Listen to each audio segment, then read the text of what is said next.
بسم اللہ الرحمن الرحیم۔ السلام علیکم۔ کویت نے بھارت کو ایک بڑا جھٹکا دیا ہے۔ کویت کی پارلیمنٹ میں ایک بل پاس کیا گیا جس میں بھارتی انتہا پسند تنظیم RSS اور اسی طرح اقتدار میں آنے والی پارٹی BJP پر مکمل طور پر پابندی کا فیصلہ کیا گیا ہے۔ کویت کے پارلیمنٹیرینز کا یہ فیصلہ انتہائی قابل دید ہے۔ اس سے یقینی طور پر اگر بھارت کو کوئی فرق چاہے نہ پڑے، لیکن اس بات کا واضح ثبوت کویت نے دیا کہ وہ امت کے لیے کتنے فکر مند ہیں۔ کویت کی پارلیمنٹ میں اس بل کا پاس ہونا امت کے درد کا منہ بولتا ثبوت ہے۔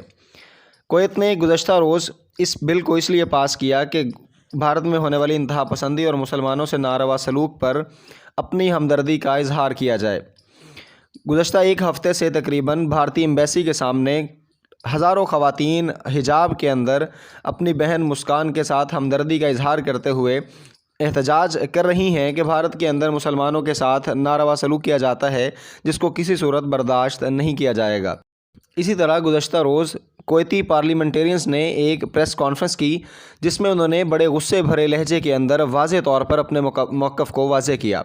انہوں نے اس بات کو واضح کیا کہ BJP یا RSS کے کسی بھی انتہا پسند شخص کو کویت میں داخل نہیں ہونے دیا جائے گا۔ انہوں نے امت کے ساتھ ہمدردی کا اظہار کرتے ہوئے کہا کہ لوگ بھارتی جو ہیں مسلمانوں کو اکیلا نہ سمجھیں، ہم اپنی ماؤں، بہنوں اور بیٹیوں کی عصمت کا ہر طرح سے خیال رکھنے کی اور سخت رکھتے ہیں۔ کویت کے پارلیمنٹیرینز کی غیرت کا منہ بولتا ثبوت کل کی پریس کانفرنس تھی، جہاں اس پریس کانفرنس میں تقریباً 24 سے زائد TV چینلز نے اس کو کوریج دی اور پارلیمنٹیرینز نے اپنے موقف کو واضح طور پر پیش کیا اور مسکان والے واقعے کی طرف اشارہ کرتے ہوئے بھارتی حکومت کو شدید تنقید کا نشانہ بنایا۔ حالانکہ اصولی طور پر اس بات کو دیکھا جائے تو بھارت میں ہونے والے واقعے پر اصل احتجاج اور اصل رد عمل پاکستان کا ہونا چاہیے تھا، لیکن پاکستان کے کسی بھی بڑے سیاستدان نے پریس کانفرنس تو دور کی بات بلکہ اپنے ٹویٹر نہیں کی یا تنقید کا نشانہ بھارت کو نہیں بنایا۔ بھارت کے اندر انتہا پسندی عروج پر ہے۔ آپ بھارت کی تاریخ اٹھا کر دیکھیں تو بھارت کے اندر 730 سال مسلمانوں کی حکومت رہی۔ 730 سال حکومت کے باوجود اگر ہندوؤں کو مسلمان ختم کرنا چاہتے تو 730 سالوں میں بڑی آسانی سے ہندوؤں کا خاتمہ ہو جاتا، لیکن ہندوستان کی ترتیب دیکھیں کہ ابھی ان کو حکومت کرتے ہوئے 100 سال بھی نہیں گزرے تو ان کی کوششیں کس طرف گامزن ہیں۔ یہ چاہتے ہیں کہ مسلمانوں کو مکمل طور پر بھارت سے ختم کر دیا جائے۔ کویت کا یہ رد عمل ایمانی غیرت کا منہ بولتا ثبوت ہے۔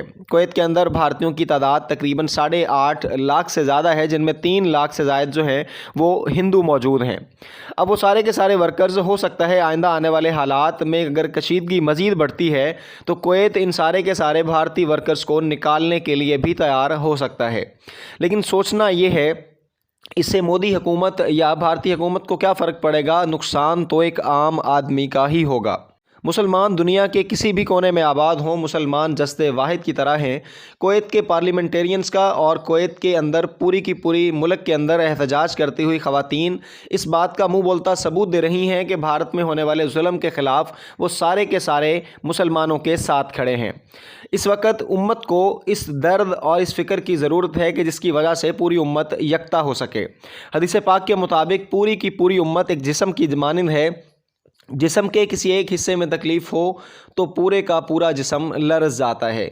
بھارت کا یہ رد عمل یا بھارت کی یہ انتہا پسندی، اس کا یہ گھناؤنا چہرہ اب دنیا کے سامنے بے نقاب ہو چکا ہے۔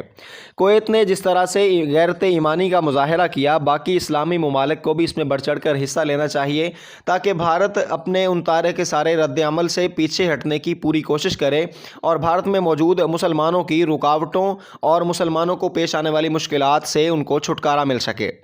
کویت کے اس زبردست رد عمل پر یقینی بات کہ بھارت کے اندر ایک کھلبلی مچ چکی ہے اور بھارت کی تن بدن میں آگ لگانے کے لیے ان کی پریس کانفرنس اور ان کا پارلیمنٹ کے اندر RSS اور BJP کے خلاف پاس کیا جانے والا بل کافی ہے۔